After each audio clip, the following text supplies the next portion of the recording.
Hey, you guys, and you're watching Noted on NotedTv. Today I have a special guest with me. I have the one and only Wendell Carter Jr. of the Chicago Bulls, and we're just going to ask him a few questions, and you guys already know the drill, so let's get started. And now, with the 7th pick in the 2018 NBA Draft, the Chicago Bulls select Wendell Carter Jr. from Duke University.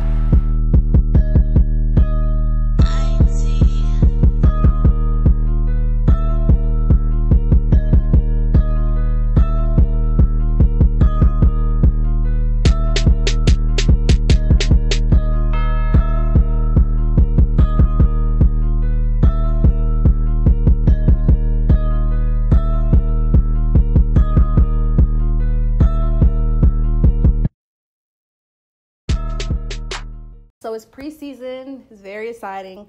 How was it like when you stepped on the court for the first time against the Pelicans a few days ago? It was a lot of fun, especially going against Anthony Davis. He was always a role model of mine. So just to be matched up with him, just to feel his energy, feel what he does on the court so good, what he doesn't do is good, and just to be on the same court as him was just an amazing experience for me. So do you have like any rituals that you bring on to like from college or high school? Nah. I usually just get to the gym about 2-3 hours before the game, get some shots. I listen to music. That's something I do before every game. But other than that, I have nothing specific that I have to do. What type of music? Would it be like slow, fast? About the same. I mean, a little bit of both. I like to make sure I don't get too high, make sure I don't get too low. So Yeah. Like even Something in the feel. middle. Yeah. Okay, so your skills improved offensively and defensively, and we saw that at Duke. What are some ways you're going to try to improve all around with the Bulls? Our team is loaded, on the offensive end. And I feel like if I can just pick things from each player, learn things from each player, even though they may not be in my position, just the way they score on the court and things like that. If I can pick apart each one of them and put that into my own game, I feel like that will help me offensively. And defensively, I feel like as I play more games, I'll just become better.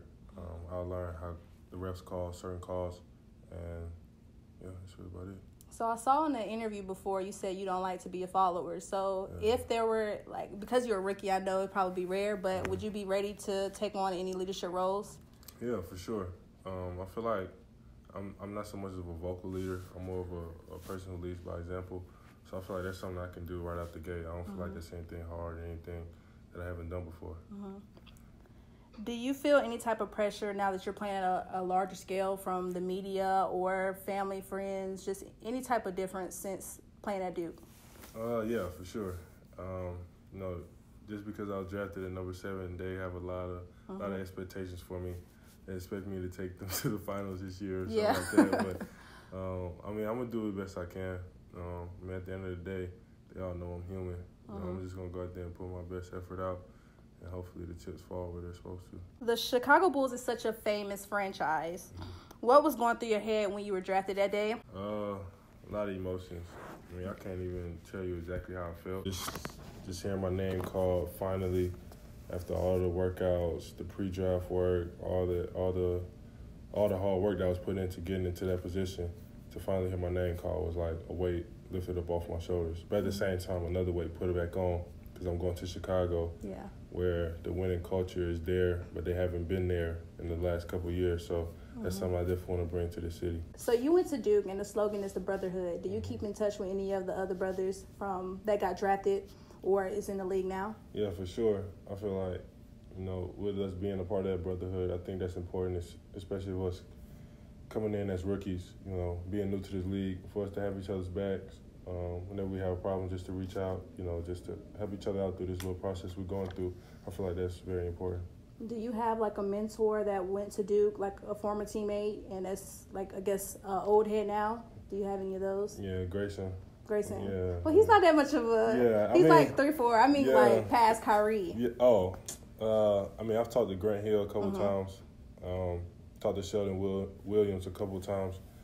Jaleel Okafor. They've all just told me how the NBA ropes are. Just what to expect as a rookie, what to expect your second year, third year, and just to be prepared for it.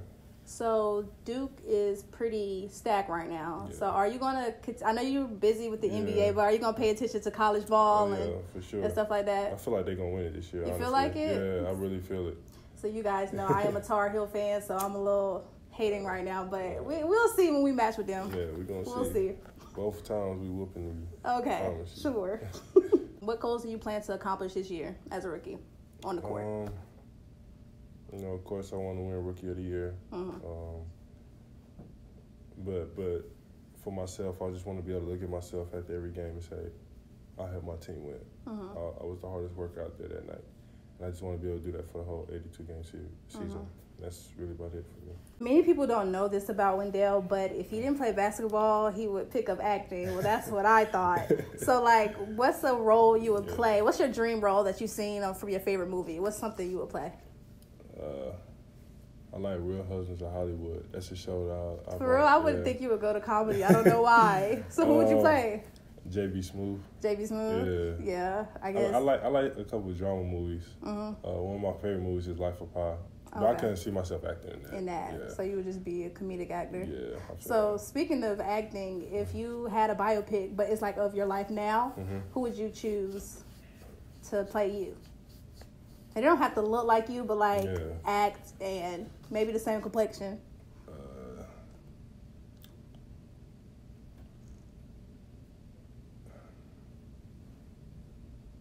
That's a hard one. Yeah, it is. Yeah, I don't even know. If I had to say someone, just Denzel Washington. But I feel like that's not the best choice. Maybe like Michael B. Jordan. He's short. Yeah, he is, man, short. But he could play it. What about dude who played Black Panther? I feel like he Chadwick Boseman. Yeah, he's good at biopics. Yeah, he can. Yeah, he can do it. He can switch it up a lot. Do you cancel out the noise from media, social media, fans, or non-fans? Like the GM survey of you 17% likely to win Rookie of the Year. Like, do you cancel that, or do you pay attention to it and use it as motivation? Oh yeah, I definitely pay attention to it. Is it hard? I wouldn't say it's hard. I mean, it is some motivation, and no.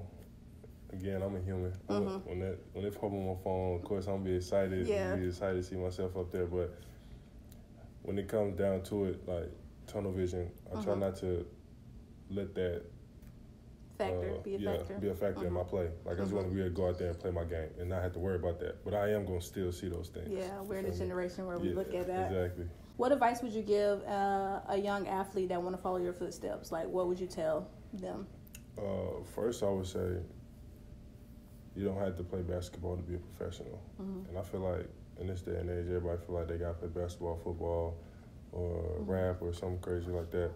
But if you want to make it to this stage playing basketball, you just got to stay true to yourself. You know, if it's really something that you want to do, you got to grind for it every single day. And nothing's going to come sweet. You just got to grind, and hopefully it's your calling. Okay, so I don't know if you're going to answer this, but let's say you know someone, hypothetically, they get hurt, and do you think they should be eligible to be Rookie of the Year the first year they play, technically? I mean, I feel like... Because I'm not wishing it on nobody, so I'm not going to say nobody's name. But, like, if that happens, I think that you should be. Because you can't help it. I know you get training, but it's like, so what? You're just going to lose out on it? Exactly. I definitely agree with you. Yeah, but if it's someone that's just as good, I feel like it should be co-rookies. I mean, co-rookie of the year. I feel like it should be that. Because they can't help. Yeah. So, exactly. I just answered that for you. Yeah, I agree with you. So thank you, Wendell, for coming in today. Well, thank you for having me. And thank you guys for watching. So if you want to know more, just comment, like, subscribe. And until then,